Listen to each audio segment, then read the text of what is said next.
Hey folks, my name's Teddy Frankie, and if I haven't met you, howdy, nice to meet you. I wanted to share a little something with you guys today. The idea was about bidding a horse, and I'll just tell you this.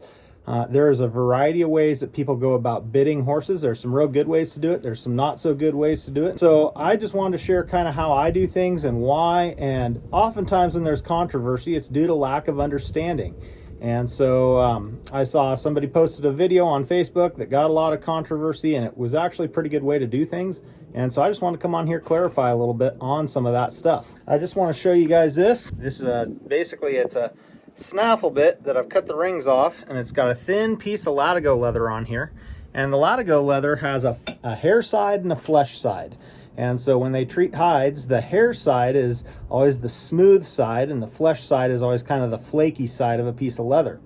Now, the leather gets its strength from the hair side. The hair side is really what kind of gives a leather band a lot of its strength. And so on this particular piece of leather, I've gone along in several key places, and I've scored this piece of leather with a razor. Basically, what I've done is just cut the strength providing layer on the hair side, so that this has some built-in breakaway. It gives away if the horse hangs it up on something. Because what I'm going to do with this thing is I'm going to put it in my horse's mouth. It's easily adjusted and slides up and down, and so I can get it positioned just right and let the horse kind of live with it for a little while. Because see, the thing about bidding is it's a process. It's not something that you want to do and just call it done. And a lot of people say, oh, my horse doesn't like bits. Well, have you taken the time to bit your horse properly?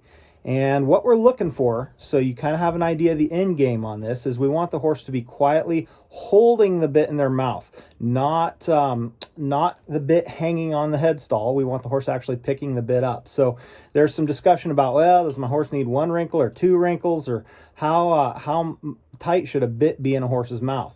And some of that's a little bit discipline specific, and I'm not going to go into that. But I will say, when you're teaching a horse how to bit, it's better to fit a little bit low, a little bit loose, because it gives the horse a chance to play with it and position it where they want. You want to give them a little bit of liberty there to kind of figure that out. So this horse behind me over here, the buckskin, is Jeremiah of the Paisley Desert. He's a BLM Mustang. I've had him for just a little over 2 weeks now, out of the BLM corrals. So he was wild 2 weeks ago. You can see he's wearing a saddle now. He has never had a bit on in his life. And normally I start my horses in a hackmore. And that's my favorite way to do that, is with a Boselle style hackmore, a traditional hackmore. And he is going to get ridden in that, but mostly we're going to focus on the snaffle bit with him because it's a little more universal, and somebody gets to own this really nice horse out here. And so I want him going to somebody in something that he can already be adapted to. So what I'm going to do is I'm going to go ahead and go over and bit this horse. So I'll have to set the camera down to do that, but I'm going to get him bitted, and then I'm going to just talk you through what I've done, and you'll get to see right away as soon as he's had the bit in for the first time what that looks like. And so I got to set the camera down to do it, but we'll get it done, and then I'll turn the camera back on. You can see kind of how he's responded to it, and I'll talk a little bit about where we go from there. All right.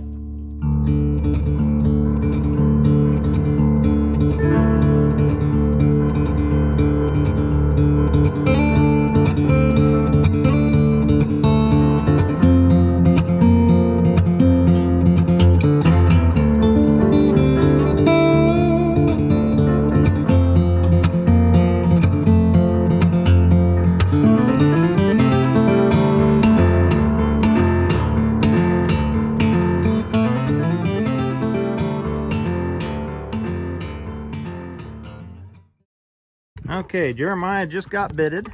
A couple things I want to talk about.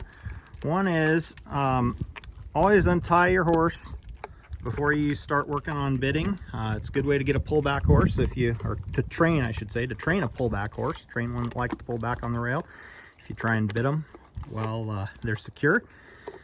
But what I like about this little way is I can slip this leather piece off and put the leather strap around, and then slide it down through here.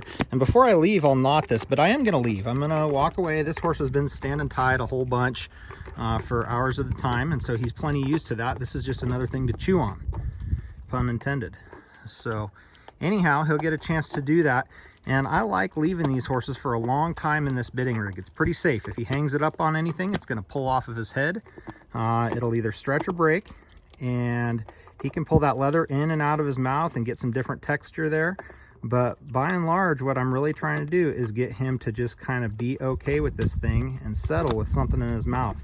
And it's amazing just how fast they turn around. It gives them kind of a pacifier. And so if you've had a lot of tension in your horse, they're really tight, they're kind of on the muscle, this will help them settle and relax a little bit, because they can work that jaw, and it's pretty tough to be tight and tense when they're working their jaw. So that's just a little side benefit. But anyway, you can kind of see how that goes. And I'll tell you what, I'm gonna come back out here in, I don't know, an hour or so, probably give him some water, take him to give him a little bit of feed, something like that. But he'll still be wearing this, and we'll look from there, see where he's at. And I may have him wear this overnight. Yep, may do that, because you know, the more he can settle with it, the better. And I want it to just kind of be second nature to him to carry this bit. Notice I said carry, okay? I don't want the bit to be held in place. I want him to pick it up and pack it. It's part of learning to accept it. So anyhow, all right guys, well, I just wanted to show you this. If you notice behind me, Jeremiah's standing there. I pulled the leather strap over the top of his ears, and oh, what do you know, he's kind of holding that bit in his mouth. All right, he's settled with it and accepting it and holding it real nice. Now, I haven't put any pressure on it yet, but it's just kind of something that's gotten normal to him. He's been in it for about 6 hours today while we've done all kinds of stuff. We've been out, changed gates here and there, been out to walk down the trail some, been over logs, odds and ends of stuff, me just ponying him, and taking him to water several times, and he has just learned to accept that bit. So now you can see he has learned to pick it up and hold it in his mouth, and that's really what you want. And that's what he's given us after just a short amount of time. So there's a little bit of information. I hope that's helpful. Some of you guys might enjoy it, might want to use it. All right, we'll catch you later.